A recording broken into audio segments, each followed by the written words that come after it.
All right, as always, going to start off by giving all praises, honor, and glory to Yahweh, Bahasham, Yahweh Shai, Bahasham, Rakar Kwadash, and double honors to the apostles and the elders of Great Millstone, and peace and salutations to you brothers pushing the word in sincerity and truth. Lord willing, this will be a quick one. Just want to share a quick vision, a vision that my woman had about the destruction. And yeah, man, it's a very spiritual vision, man. All visions are spiritual, but what had happened was she saw the aftermath of the destruction. Pretty much, she didn't know if she was in New York or Toronto, and she said she saw that the buildings were destroyed. But what had stood out to her was that there were two angels around her on the street, and they were wearing garments down to the foot. And she pointed that out because she's familiar with the garment that I have, right? And she said it was similar. So what happened in the vision was that she could see herself from the angel's point of view. So when she saw herself, she could see a green aura around her, right? And the other people in the street had a red aura around them. So when she said that to me, the first thing that came to my mind was, that sounds like the mark of exemption, right? And what happened was the angel looked at her and looked at the other angel to say, okay, she's good. And they continued destroying and killing the people with the red aura, right? And something else interesting that she said was that this Issacharite woman was with her and she was bugging out.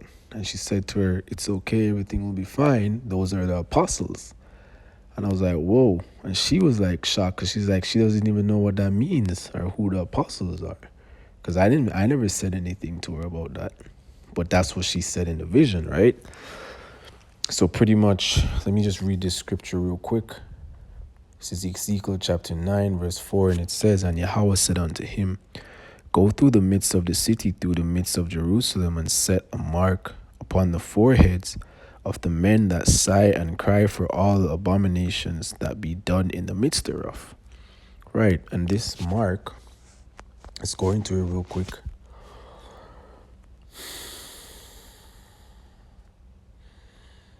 It says a mark as a sign of exemption from judgment. And the word here is thawa. Right? So whosoever has this mark will be exempt from judgment. They won't be receiving the judgment. So going back to the vision, the people with the green aura are the ones with the thawa, and the people with the red aura are the ones that are supposed to receive the judgment and the death. The last death. And it's interesting that it was the colors red and green because in this world that we live in, green usually represents like good or correct, and red usually represents incorrect or error, or something bad, So it was very interesting, man. The next thing that stood out to me that she said was that there was a part where they were in like a hallway with a bunch of people. And this other woman was bugging out as well because there was a loud alarming sound coming from outside and it was killing people. And she said the woman went outside and the sound killed her. And when I heard that, the scripture that came to mind was in Matthew chapter 24, right? And it reads, let me read from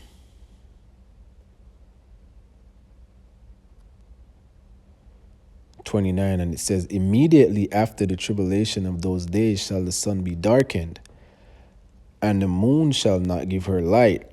Right, and she also said that the sky was dark, pitch black, And that's because the UFOs will be covering the whole entire sky, man, especially Yahweh's fathership, man.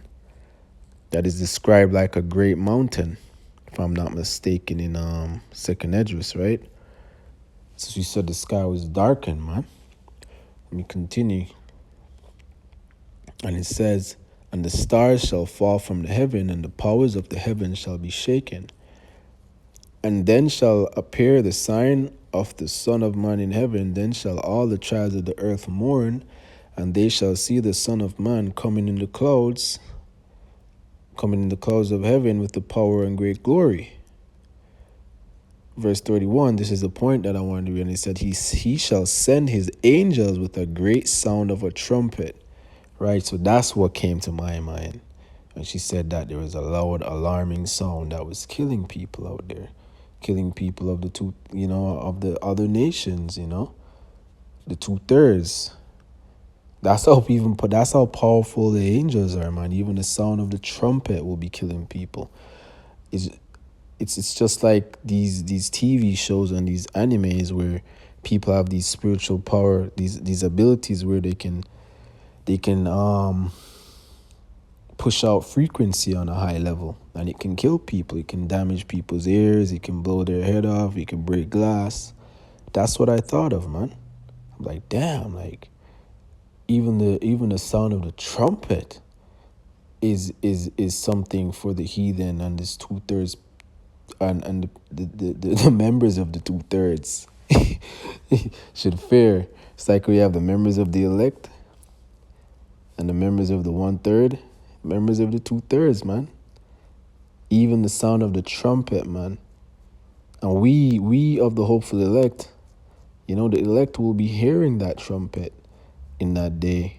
The men of the Lord will hear the sound of the trumpet, and the scripture will come to mind, and it will not be something harmful for us. Hopefully I'm one of those men, but it won't be something that's harmful for the elect, But for the heathens and the 2/3, I could be wrong, but she said the alarming sound was destroying people, man.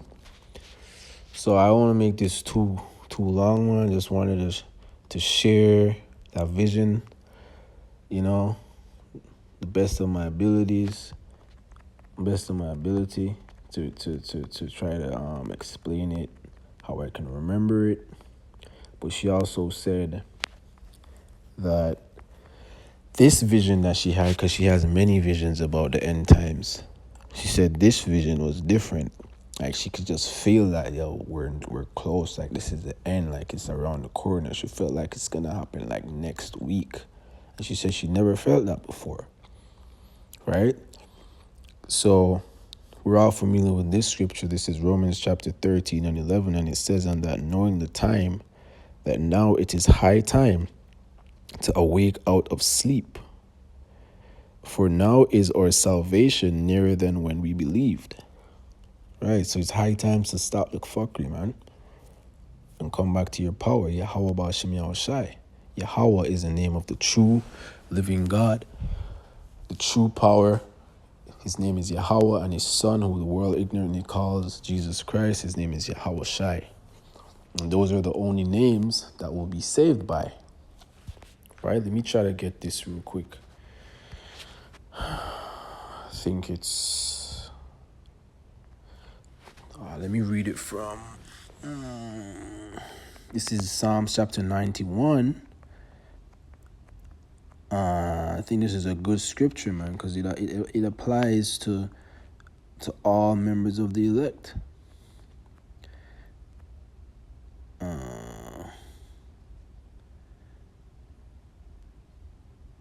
Right, so let me read it from here.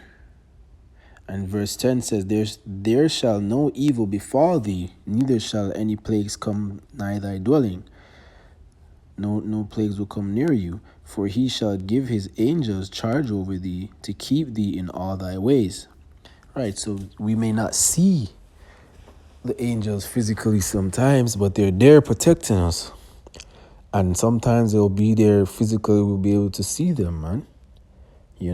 Just like she saw in her vision. right? And it says, they shall bear thee up in their hands, lest thou dash thy foot against a stone. Thou shalt tread upon the lion and the adder, the young lion and the dragon shall thou trample under feet, because he hath set his love upon me. Therefore will I deliver him. I will set him on high, because he hath known my name.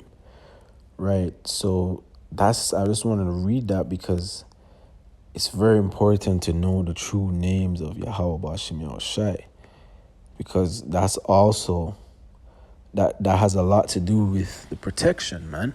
Nobody will be protected that doesn't know the true names, man. What are you gonna call on? What are you gonna believe in? Right? And ultimately you can't do it yourself. You have to be chosen to do it, man. You have to be chosen to endure till the end. Because that's really what matters, man. Enduring till the end. So, Lord willing, that was edifying. I'll leave it at that. As always, just want to give all praises and glory to Yahweh, Bahasham, Yahushai, Bahasham, Rakah, Kodash. And double honors to apostles and the elders of Great Millstone. Shalom.